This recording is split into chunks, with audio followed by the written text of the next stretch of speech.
5 साल प्रैक्टिस मुस्लिम होना चाहिए, वो दान दे सकता है। मैं सरदार हूं और ऐसी कई उदाहरणें हैं पंजाब के अंदर। अगर किसी मुस्लिम के पास कब्रिस्तान नहीं था तो सरदारों ने अपनी जमीन देके कब्रिस्तान बनाए। ये कौन सा अधिकार है कि मैं किसी को चीज दान देना चाहता हूं? और इसको कौन बताएगा? रिजू साहब ये बताएंगे कि ये प्रैक्टिसिंग मुस्लिम है या नहीं है? ये सरासर अन्याय है। जिस पार्टी की सारी पॉलिटिक्स ही हिंदू मुस्लिम की पोलराइजेशन पे डिपेंडेंट है, जिसकी सारी राजनीति ही है पाकिस्तान मुसलमान खालिस्तान, आज इनको इतना दर्द कहां से आ गया कि हमारी मुसलमान बहनें, हमारे मुसलमानों का पैसा वो सही लग जाए। तो सब मैं सुबह से सोच रही हूँ कि इनके जबान में तो दुआ है लेकिन दिल तो इनका काला, ये सारा देश जानता है। और किसी धार्मिक स्थानों पर तो लिमिटेशन एक्ट लागू नहीं होता, इनके ऊपर क्यों? आप जानबूझकर इनको अपनी लात के नीचे से दबाना चाहते हो, इनकी छाती पर चढ़ना चाहते हो, जानबूझ के मुसलमान को मारना चाहते हो, जानबूझ के इस देश में मिनॉरिटीज को खत्म करना चाहते हो। सर सुबह से मैं इस बात में मैं बहुत कंफ्यूज चल रही हूँ, सोचने की कोशिश कर रही हूँ कि जिस पॉलिटिकल पार्टी का पिछले 3 पार्लियामेंट जो 14, 15, 16 लोकसभा से मैं देख रही हूँ कि इनका वहां से लेकर यहाँ तक एक भी मुस्लिम मेंबर नहीं है। जिस औरतों का इतना दर्द देखा एक औरत तक भी नहीं है, उनको आज कौन सा ईद का चांद चढ़ा कि इतना प्यार।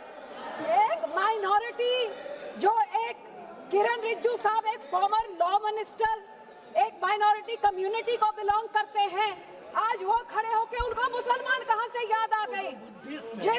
जिस माइनॉरिटी कम्युनिटी, जिस पार्टी की सारी पॉलिटिक्स ही हिंदू मुस्लिम की पोलराइजेशन पे डिपेंडेंट है, जिसकी सारी राजनीति ही है पाकिस्तान मुसलमान खालिस्तान, आज इनको इतना दर्द कहां से आ गया कि हमारी मुसलमान बहनें, हमारे मुसलमानों का पैसा वो सही लग जाए। तो सब मैं सुबह से सोच रही हूँ कि इनके जबान में तो दुआ है लेकिन दिल तो इनका काला, ये सारा देश जानता है। और यही कारण है कि संसद में 24 मुसलमान मेंबर है, सब इस तरफ, उनमें से एक जना भी इस बिल को सपोर्ट नहीं कर रहा है। जेपीसी के मेंबर इसको सपोर्ट नहीं कर रहे हैं, इनके लोगों को छोड़ने के बजाय, और देश की कोई माइनॉरिटी सपोर्ट नहीं कर रही है। जिनका बिल इतना अच्छा होता तो तारीफें होती, लेकिन हाँ माइनॉरिटी है, आपके मंत्री है ना इसलिए, लेकिन सर ये सोचते मैंने सोचा कि इसके पीछे पॉलिटिक्स क्या है। तो सर मैंने वक्फ का एसेट मैनेजमेंट का ये मैंने पेपर निकाला, जिसमें पता लगा कि वक्फ की सबसे ज्यादा प्रॉपर्टी 27% उत्तर प्रदेश में है, और उत्तर प्रदेश के इलेक्शन 1.5 साल बाद है। तो ये जो बोलते हैं महिलाओं को देनी है, मैनेज करनी है, तो सर ये तो सिर्फ ये 27% वक्फ की बॉडी जो सिर्फ एक उत्तर प्रदेश के राज्य में है, ये तो राजनीति सब उसकी है। अब तो समझ आई इनकी बात। मैं इनको पूछना चाहती हूँ, मंत्री जी कह रहे थे कि जी हरियाणा में एक गुरुद्वारा, मंत्री जी जो उस यमुनानगर में गुरुद्वारा है वो हाई कोर्ट के ऑर्डर के हिसाब से हुआ था, लेकिन मैं आपसे पूछना चाहती हूँ, बिल लेके आना है, माइनॉरिटीज का दर्द है, तो हम लोग तो सिख आर्टिकल 25B की हम उसके संशोधन कई सालों से मांग रहे हैं कि हम सिख हैं, हम हिंदू नहीं है, पर आप हमको हमारी आइडेंटिटी नहीं लेके आइए ना वो बिल, हम सब सपोर्ट करेंगे। फिर आप हम इधर गुरुद्वारों के कब्जा, जो आपने हमारे गुरुद्वारे हिस्टोरिक जो आपने डिमोलिश करते, आपने जो डांग मार साहब सिक्किम में आपने डिमोलिश कर दिया, हरिद्वार में ज्ञान गोदरी आपने डिमोलिश कर दिया, उड़ीसा में मंगू मठ जो डिमोलिश कर दिया, जो माइनॉरिटी के गुरुद्वारे आप डिमोलिश कर रहे, बहुत अच्छा आपका अयोध्या बन गया, लेकिन जो नियत साफ होती तो उसके बोर्ड में 2 मुसलमान को डालिए, 2 मुसलमान डालते, और उसके बाद फिर मुसलमानों के, ये आपका सिर्फ मुसलमानों के जमीनों के ऊपर कब्जा करने का, उनके पैसों का कब्जा करने का, जैसे आपने सिखों के संस्थाओं के ऊपर हमारा नंदेड़ साहब हजूर साहब के बोर्ड में इलेक्टेड मेंबर्स निकाल के गवर्नमेंट में उधर अपने नॉमिनेटेड मेंबर्स बैठा दिए। हरियाणा का हमारा तोड़ के हरियाणा की एसजीपीसी तोड़ के आपने पिट्ठू पपेट्स वहां बैठा दिए। पटना साहब ने भी यही कहा और अब हमारी एसजीपीसी में भी आप यही कर रहे हैं। सर, आपकी ये काली बुलडोजर वाली राजनीति, डिवाइड एंड रूल, आप मुसलमानों को इन बिचाकों भी शिया सुन्नी आका खान अब उसमें डिवाइड कर रहे हैं। ऐसे काबू नहीं करते, ऐसे टुकड़े टुकड़े करें, टुकड़े टुकड़े गैंग तो आप हैं सर, हर माइनॉरिटी के टुकड़े टुकड़े, कभी मुसलमानों के कभी सिखों के। और ये आपकी जो गंदी राजनीति है, आप ये इतना सोच लीजिए सर 2 मिनट कि जैसे जो हमारे गुरबानी में कहते हैं ना, जो आप बीजते हो वही आप भोगते हो। आज जितने इधर बैठे हैं इन सब के कोई ना कोई रिश्तेदार बाहर के देशों में भी हैं। आज यहाँ पे आप मुस्लिम्स को, सिख्स को, माइनॉरिटीज को, क्रिश्चियंस को, मणिपुर में क्रिश्चियंस के साथ ऐसे बिल मुसलमानों के साथ, हमारे संस्था में सिख के साथ, जो बाहर के देशों में क्रिश्चियन डोमिनेटेड और मुस्लिम डोमिनेटेड में जो हिंदू रहते हैं, आज मणिपुर के साथ जो होता है, मणिपुर का बहुत संवेदनशील विषय है। Manipur Christian word should be deleted. Manipur हमारे लिए क्रिश्चियन हिंदू का इश्यू नहीं है। This word should be deleted. Please complete madam, please be seated, please be seated, please be seated. No, it is not, it is, Manipur is not Christian issue. Manipur is not Christian issue. Please, और जो support कर रहे हैं Christian भाइयों को बोलना, I know better than you. I am from Northeast. आज I know better than you. Sikh भी होंगे। ये सारे माइनॉरिटीज को डरा के, Complete, please. हिंदुओं को डरा के धन्यवाद जी, धन्यवाद। माननीय मंत्री जी, 115 करोड़ लोग Singh ji, thank you sir. Sir, जितने सिखों के गुरु हुए हैं सर, उन्होंने शहादतें क्यों दी? सुनिए, सारे हिंदुओं के लिए शहादतें दी गुरुओं ने, सारे 10 गुरुओं ने। आप सुनिए, और गुरुओं ने हिंदुओं के। और सर दूसरी बात, ये आज कांग्रेस पार्टी भी मुगलों की बात कर रही है, ये भी मुगलों की बात कर रहे हैं। सारे गुरुओं को शहीद करने वाले, हमारे बच्चों को, गुरुओं के साहिबजादों को शहीद करने वाले ये मुगल थे, जिनकी आज कांग्रेस सपोर्ट कर रही है, उनका प्रधान सपोर्ट करके गया और ये अकाली दल सपोर्ट कर रहा है। ये मुगल थे जिन्होंने हमारे गुरुओं बच्चों को शहीद किया, उसकी बात करें। ये धन्यवाद। जिंदा चलवाया उनको नीलों में। मैं ज्यादा रेपिटेशन ना करते हुए सीधा बिल का विरोध करने के लिए खड़ा हुआ हूं। मैंने आज देश के गृह मंत्री का अच्छे तरीके से भाषण सुना और उन्होंने बार बार एक ही बार को 2-3 बातों को ज्यादा जोर दिया। एक तो उन्होंने कहा कि विरोधी दल भ्रम फैला रहे हैं, मुसलमानों के बीच डर फैला रहे हैं। ये हमने फैलाया हुआ डर नहीं है। जब देश के मुसलमान को लगा कि देश में बीजेपी में 240 संसदों में एक भी मुसलमान सांसद नहीं है, हमारे लिए जगह नहीं है, तो वो डरने लगा।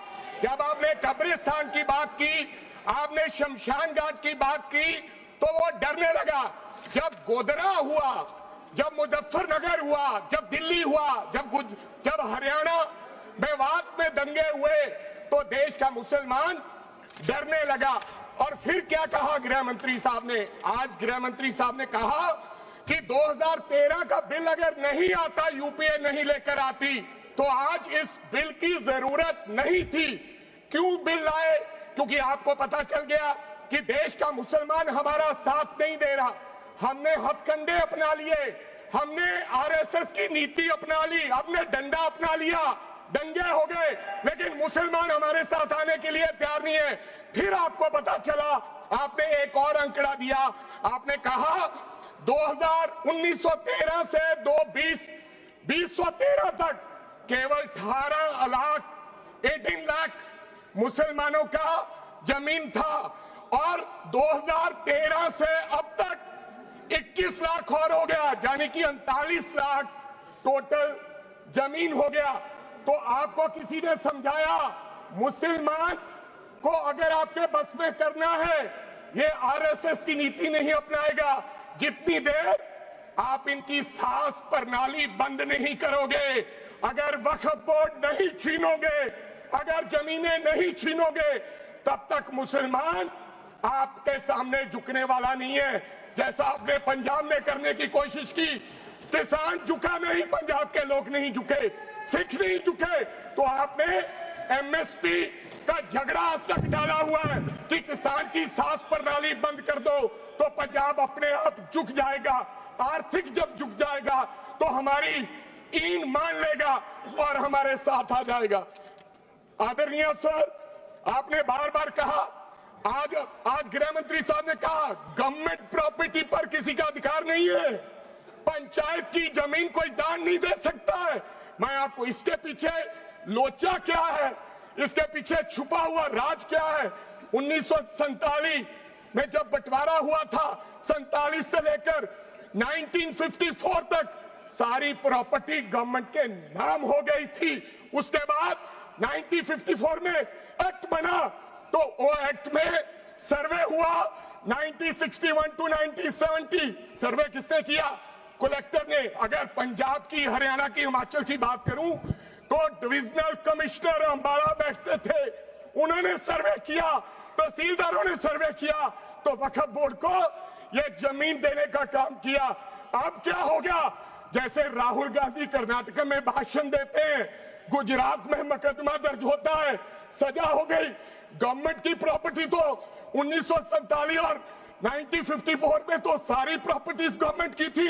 अब एक बंदा खड़ा होगा तो वो कहेगा कि यहां पर ये गवर्नमेंट की प्रॉपर्टी है, डिस्प्यूट होगा, तो आप वक्फ बाय यूजर का अधिकार खत्म कर दोगे कि ये तो जमीन गवर्नमेंट की थी, आप उसकी जमीन छीन लोगे।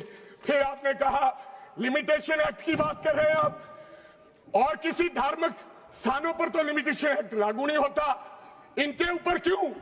आप जानबूझकर इनको अपनी लात के नीचे से दबाना चाहते हो, इनकी छाती पर चढ़ना चाहते हो, जानबूझ के मुसलमान को मारना चाहते हो, जानबूझ के इस देश में मिनॉरिटीज को खत्म करना चाहते हो। इसको एक्सपांस कर देना, जानबूझ के मारना चाहते हैं मुसलमान को, फिर और लोगों पे होगा।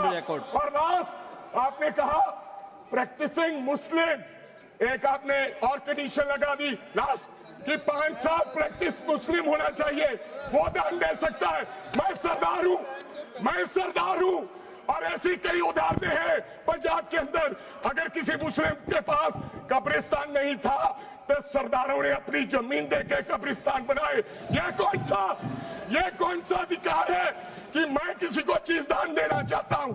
और इसको कौन बताएगा? रिजू साहब ये बताएंगे कि ये प्रैक्टिसिंग मुस्लिम है या नहीं है। ये सरासर अन्याय है।